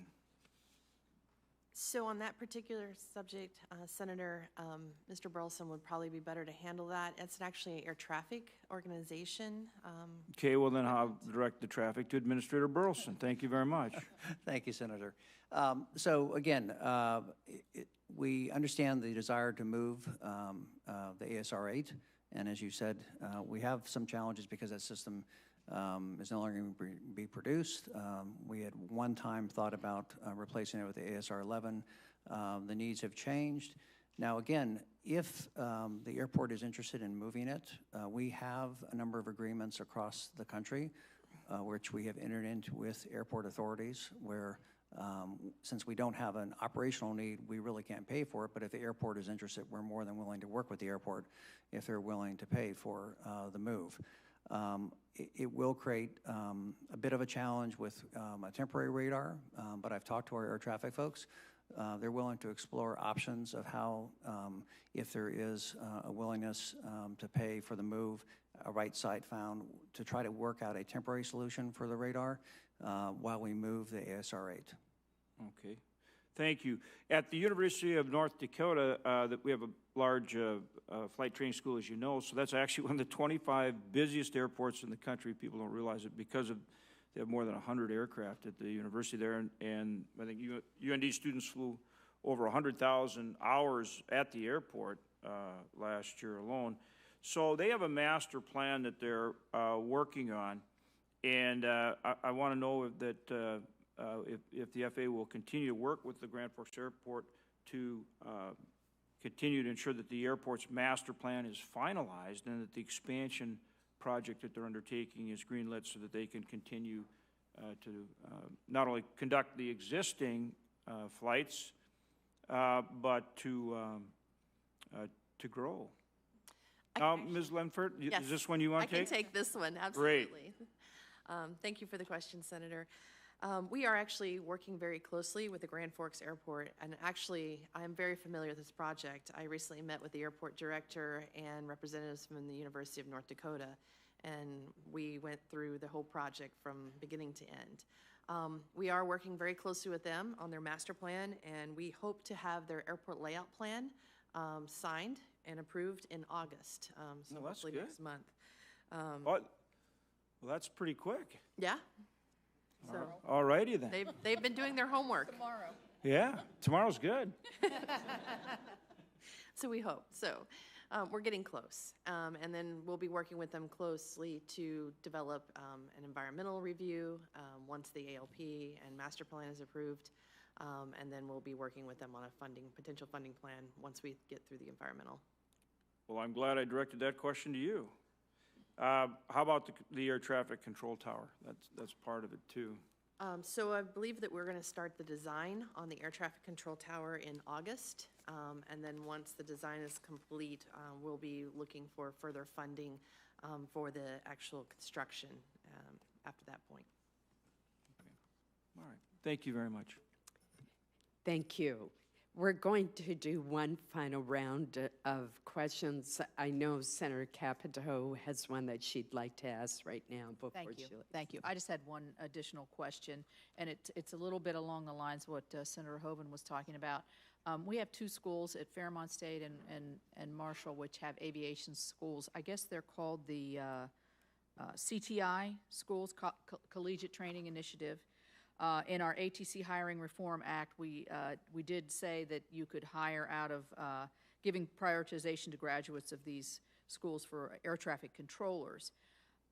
What is the FAA doing? Because we always hear about the pilot shortage and how difficult that is. What are you doing to help schools either stand up these college training initiatives, or what kind of in general, help can we do to address this challenge through our aviation schools that are just beginning?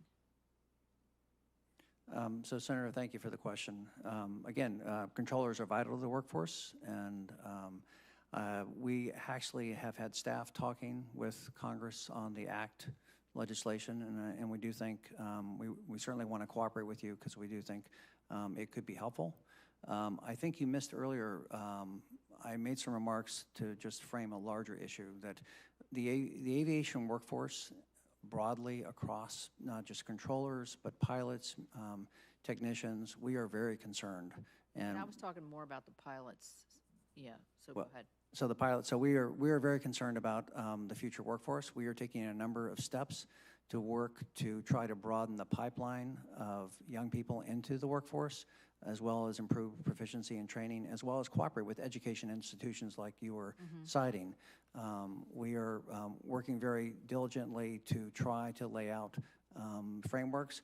Our regional administrators have been doing a lot of outreach recently. I think we've increased almost fourfold the number of activities locally to try to encourage future aviation professionals. So again, we're very interested in this area, and certainly we'd be glad to talk with you and your staff as a follow-up. Thank you. Thank you. Thank you. I'm going to switch now just quickly to two issues that affect the state of Maine. And Ms. Lenford, this question is for you.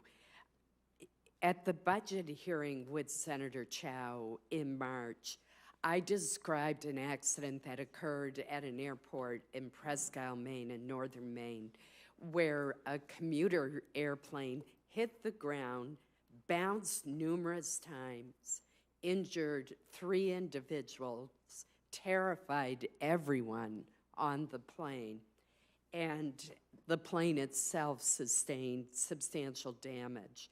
and the Secretary committed with us to working to improve the safety at the airport. I know that you've been instrumental in helping the airport to secure some funds for better snow equipment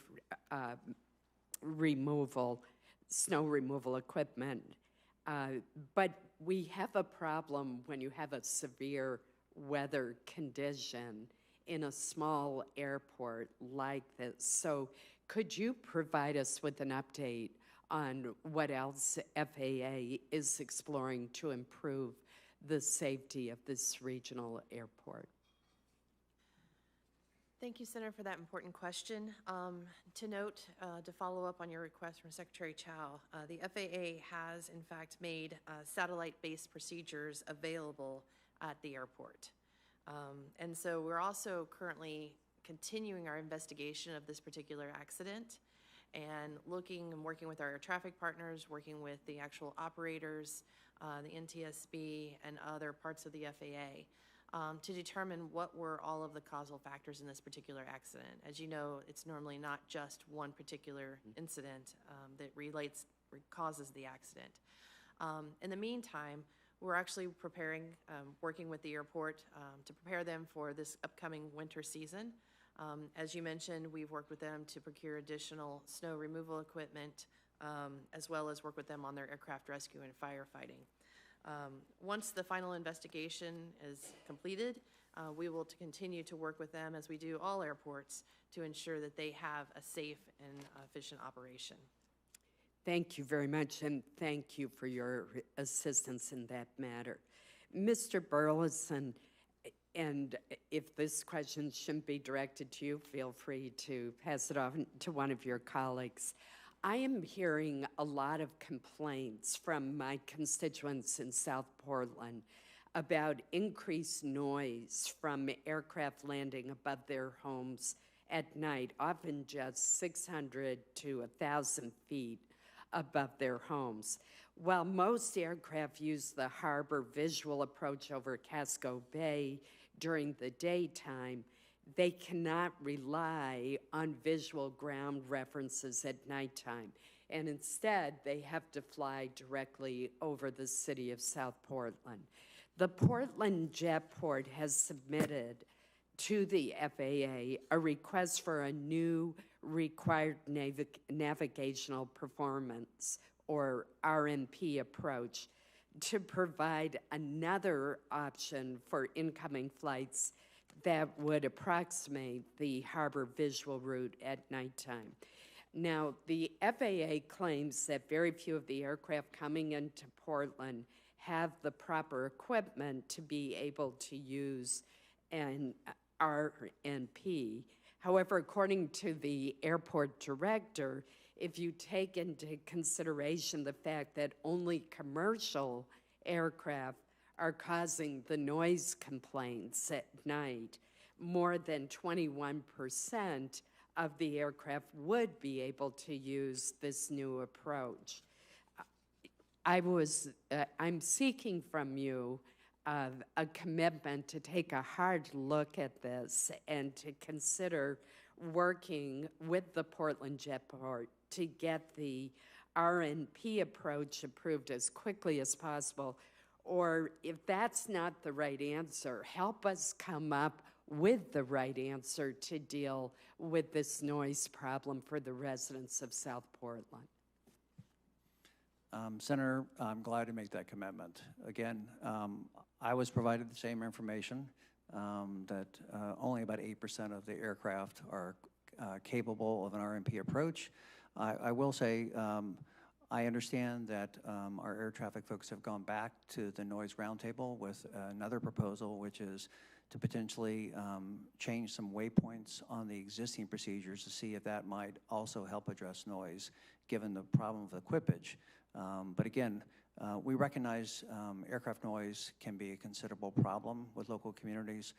We certainly are taking a lot of steps nationally, increasing technology, insertion into the fleets, better community roundtables, trying to take advantage of some of the next-gen technologies to reduce noise. So again, we're certainly, I'm glad to commit to work with the roundtable to see what might be possible.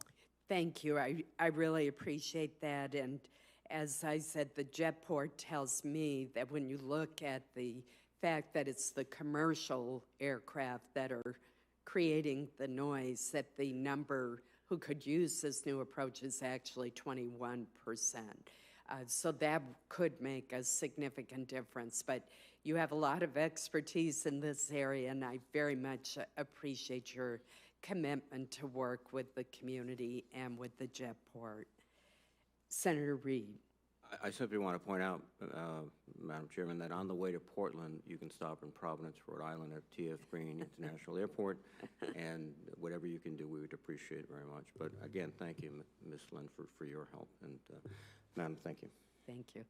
Ms. Stubblefield, I don't want you to feel that I neglected you, so I will be certain to submit several questions to the record for you on drones and the integration of them into the work, into the airspace, and also the issue of counter drones and why FAA is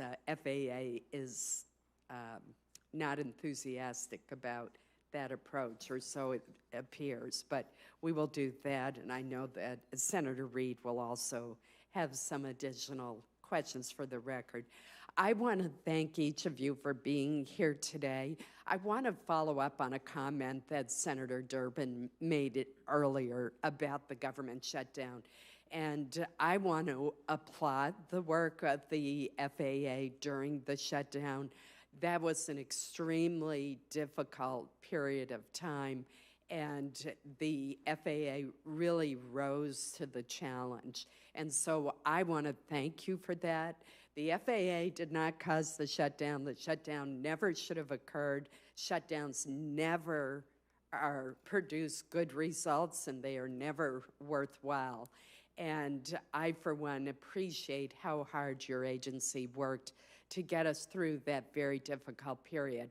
I know that it did set back one of the contracts for the next gen by, I believe, around 7 months. And that's the unseen consequences.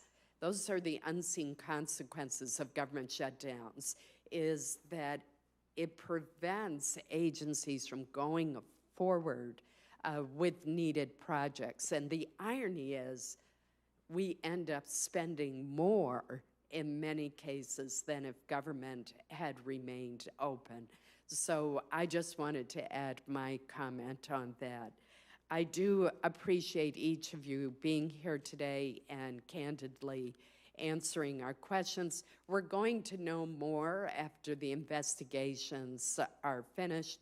I know that you are committed to finding out exactly what happened with the MAX and making sure that we have procedures and the staff and the resources in place to try to prevent such an accident from ever happening again, and claiming not only 346 lives, but also causing tremendous heartache for the families and friends of those who were killed. This hearing record will remain open until next Friday, August 9th, and the hearing is now adjourned. Thank you.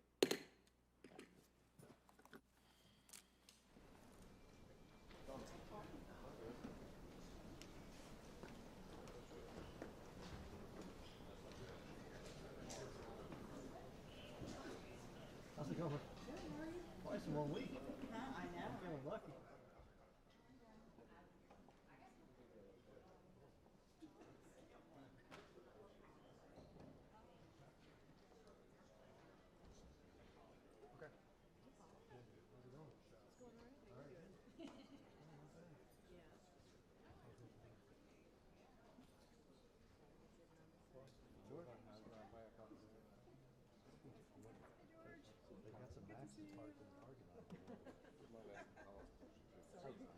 I don't think you can ever get it cheaper. Yes.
lasted for many, many, many centuries, even to the birth of our nation as we know it today.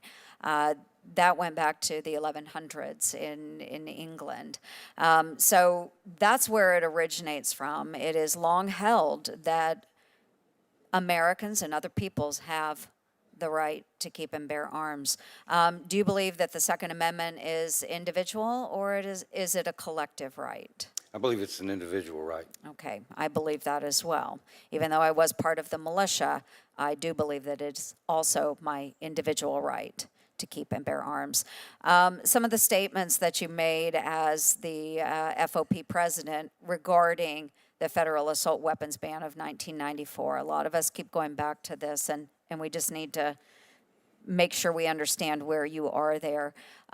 You had written in their journal that you stated the FOP had a standing resolution to support the 1994 assault weapons ban, and it was your duty as FOP president to uphold that resolution unless directed otherwise by the delegates to the national conference. So in your position as president, did you try to shape or inform the FOP's support for an assault weapons ban in that position as president? I introduced the resolution to overturn the 94 resolution. Okay, so you support the ability of those that can legally own a weapon, they can legally own a weapon. You did not support the assault weapons ban. In 1994, I wasn't on the board of directors. I was probably at the conference, but frankly, I don't know what my state at that time would have position they would have taken. But I was the author of the resolution to overturn that resolution, and primarily because we felt that with the lack of prosecution and other issues, that assault weapons ban wasn't effective as we originally thought it would be. Okay.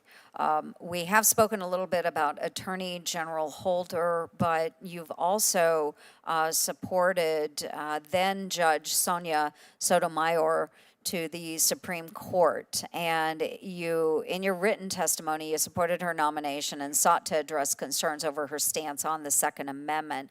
And specifically, you wrote, "If I thought for an instant that Judge Sotomayor's presence on the court posed a threat to the Second Amendment, I would not be sitting here supporting her today."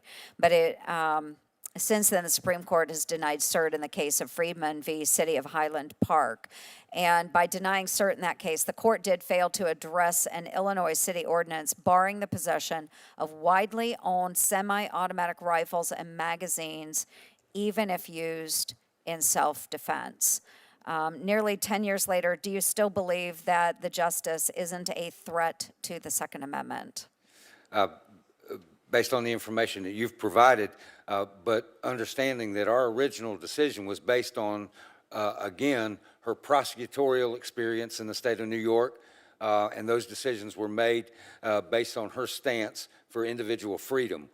She rendered several opinions on First Amendment cases that my members thought was important and we thought were important.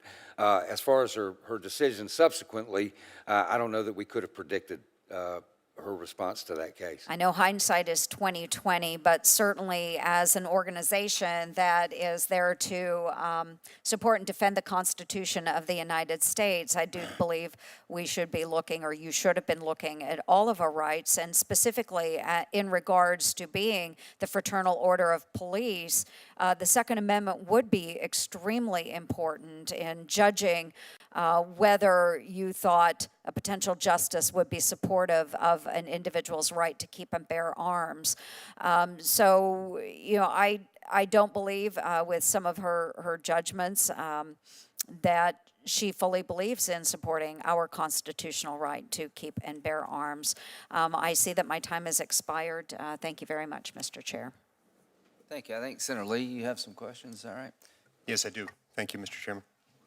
Oh, okay. Yeah, before that, I just want to, the FOP, did you support Gorsuch? Yes, sir, we did. Did you support Kavanaugh?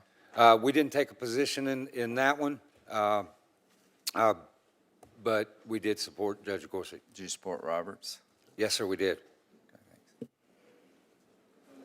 Thank you, Mr. Chairman. I've got some additional questions for you, Mr. Canterbury. In 2017, there was a message to FOP members in which you urged them to speak out in support of then Attorney General Jeff Sessions' announcement that the federal civil asset forfeiture program would be expanded. And as I recall, while touting the virtues of the equitable sharing program, and by the way, the equitable sharing program here refers to something I've long opposed, something that I had opposed at the time and for years before then.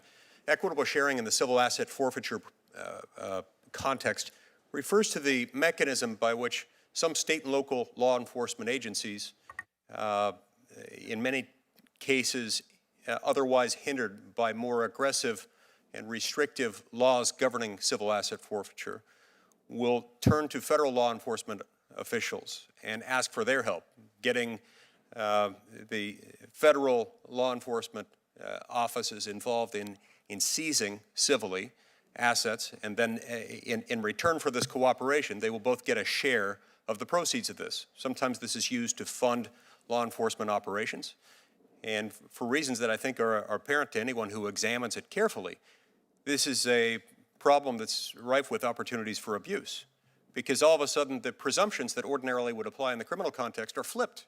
Somebody's property gets seized, perhaps in order to fund a government agency or otherwise, and it's then up to them to prove that they didn't do anything wrong. So I've long signaled that I've got concerns with this. And at the time you touted the program and the federal government's expanded use of it, you said, quote, "This program has a long history in law enforcement of success, and these elected Chicken Littles need to hear from us that the sky is not falling," close quote. Did you in fact say that, Mr. Canterbury? Yes, sir, I did. Do you regard the concerns of members of Congress, including myself, with regard to the equitable sharing program as frivolous? No, sir, there were a number of advocacy groups that were accusing law enforcement of being thieves at that time, and that's who we directed those comments at. Okay, so you were not in fact accusing this reference, which paints with a pretty broad brush, to Chicken Littles, extended only to those who specifically used the word thief? To the best of my recollection, Senator, was the context at that time. I testified before this very committee in support of the civil asset forfeiture laws that then Senator Sessions had written. But one of the most important parts of my testimony was that we believed that the adjudication process needed to be very swift and very quick, that the citizens that had assets that were seized, that there was a change in the adjudication. Do you agree that equitable sharing may create a perverse incentive for state and local law enforcement agencies to run roughshod over the rights of individual citizens, and that this risk merits reevaluation of the program? I believe any ethical police officer would not do that, Senator Lee. But I believe if anybody did do that, then they would be in violation of the law. Do you agree that the program itself creates an inherent risk of that, one that could lead to that, perhaps even with the best intention? Now, look, I'm a former federal prosecutor. I love police. I think police do great work. I also understand that police are human beings, and human beings are flawed. They sometimes make mistakes, sometimes deliberately, sometimes with the best of intentions. Do you agree that there are legitimate concerns there relate to the fact that police are human beings, and we ought to be concerned about the power, the immense power they can have to seize cash, real property, or other types of personal property, and then put the burden on the citizen to prove that they didn't do anything wrong as a condition precedent for getting back that which is already theirs? In my experience, Senator Lee, almost all asset forfeitures that I've been associated with have been with a litany of other factors that would cause a police officer to seize those assets. I do believe that a police officer should not make any kind of final determination. That should be set aside for an adjudicator way beyond the law enforcement officer. In 2009, you testified before this committee in favor of then-Judge Sotomayor's nomination to the Supreme Court, and you asserted that the concerns about her views on the Second Amendment were, quote, wild speculation, close quote. After she was appointed to the Supreme Court, having been confirmed here,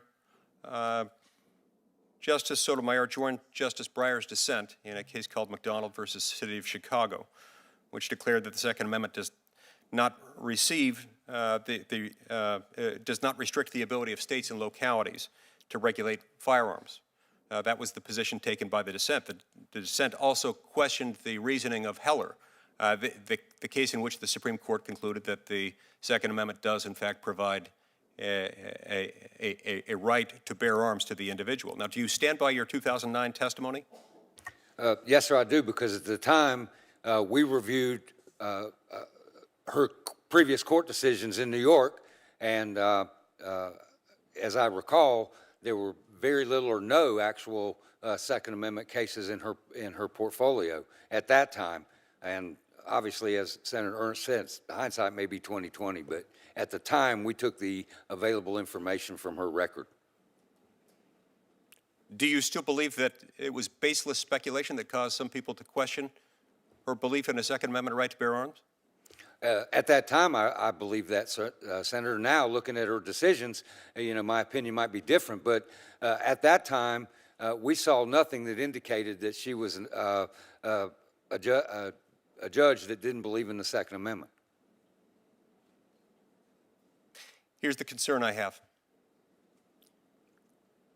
Time and time again, you've made statements about the Second Amendment. You made statements with regard to Justice Sotomayor. You turned out to be wrong. You've embraced another number of policies that run roughshod over the rights of law-abiding citizens in favor of the authority of the government. Time and time again, when we see this kind of activity, it involves government activity that very often has the tendency, the potential, and in many cases the practical effect of making life more difficult for law-abiding American citizens while doing little or nothing to restrict actual criminal behavior. That is of great concern to me, given that we're talking about vesting immense regulatory power in you. You referred earlier to the fact that you'd have access to experts on your staff. That's code for executive branch bureaucrats. If those are the people who are going to be making the decision, that concerns me as well. Your answers today have unfortunately not alleviated the concerns, which I hoped you might be able to alleviate today. Thank you. Senator Runner. Thank you. Mr. Walker, you have argued that the FBI should not act in an independent way. You have pointed to the example of J. Edgar Hoover's actions in the decades that he led the FBI and the civil rights violations that caused. But that was a long time ago, and it seems to me that in the present moment, the bigger danger is a president who sees nothing wrong with demanding that the FBI director hold off on investigating his political allies. Do you see anything wrong with this? Senator, I think first of all, it's important to note that absolutely no one is above the law, including and especially the president. Good to know. The article that you were describing was a historical exploration of a very bad time in the FBI's history when the civil liberties of political minorities and racial minorities. That doesn't mean we should go completely the other way, as you seem to argue that the president should. In fact, I think the way you framed it is the FBI should answer to the president, who answers to the people.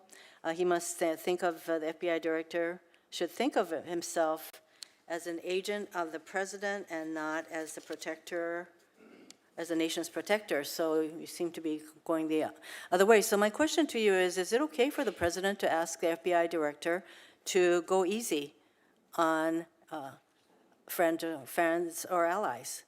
Senator, of course, again, no one is above the law. As a judicial nominee, I am prohibited from wading into political questions and current controversies by the canons of judicial conduct. However, I do stand by the article that I wrote, which was really an attempt to recognize the lack of supervision that attorneys general and presidents of both parties had failed to supervise Director Hoover when he had a lot of power at the FBI.